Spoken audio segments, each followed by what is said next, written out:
Well, good afternoon, good morning actually, seniors. Hope everything is going well with you guys and you're getting things finished up in your classes this week. We really have no more economics to cover. You took test 5, which is the last test you'll take, and then 2 quizzes. I just finished grading them for you. So you won't have any more work basically to turn in to me, and you're probably wrapping up your stuff with your other classes too.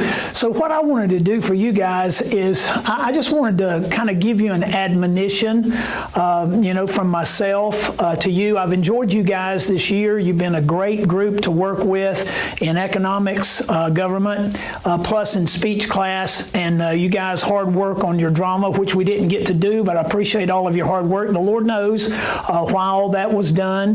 There's something we're going to learn from it, and you'll learn from it. But I just wanted to give you what I've called kind of 3 principles to live by for your future.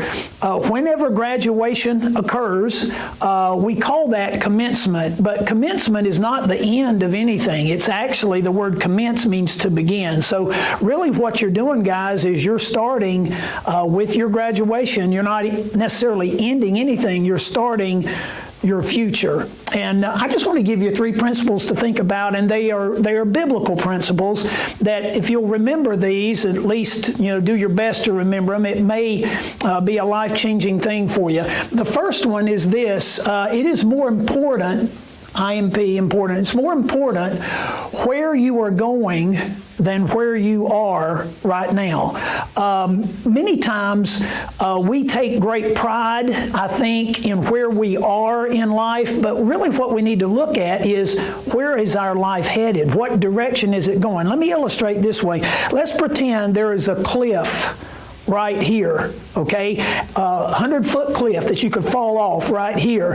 And if I'm standing here going away from the cliff, I am actually safer than a person who may be 50 feet away from the cliff, doesn't know it's there, heading toward it.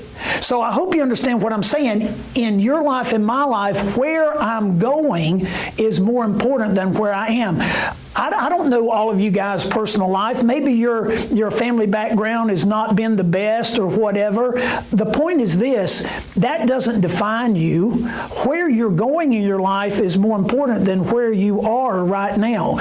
You could be at that cliff spiritually, walking away from it, and actually be in a safer position than a person who may be way away from the cliff but heading toward it and doesn't know it's there. So I want you to think about that in your Christian life. Where you're going, where you're headed is more important than where you are. Now, where you are is important, but where you're headed is more important than where you are. Second principle is this, and this one's huge. It's more important who you love than what you do. Now, I want to stress, what you do is important. I'm not saying it's not, but it's a thing of perspective. It's more important who you love than what you do. And here's what I mean by that. If you are doing all the right things, if I'm doing all the right things in my life, but I don't love the Lord with all my heart, soul, mind, and strength, what I'm doing really, in many ways, doesn't matter. Jesus, on one occasion, was asked by a young man. You'll remember the story in the Scripture. A young man came to him. He was a ruler of the Jews, the Scripture said, and he came to Jesus and he said, "What is the greatest commandment?"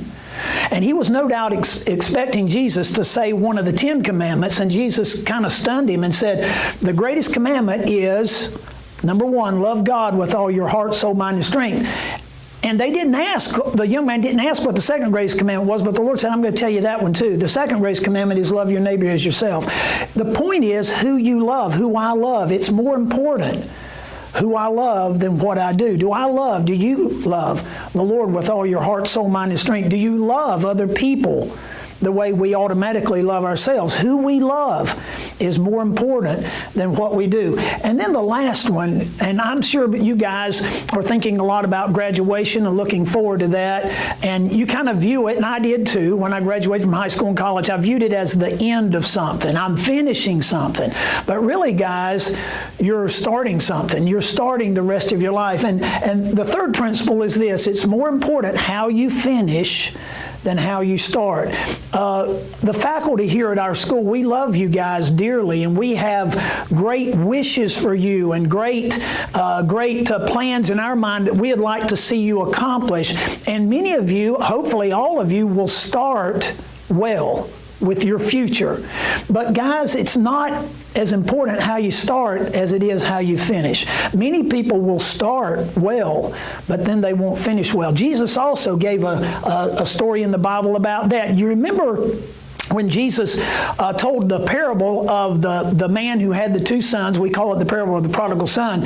And the man had two boys, and we always dwell on the one who wound up, in the pig pen and all that. But the story also is about the other boy as well. Which one finished well?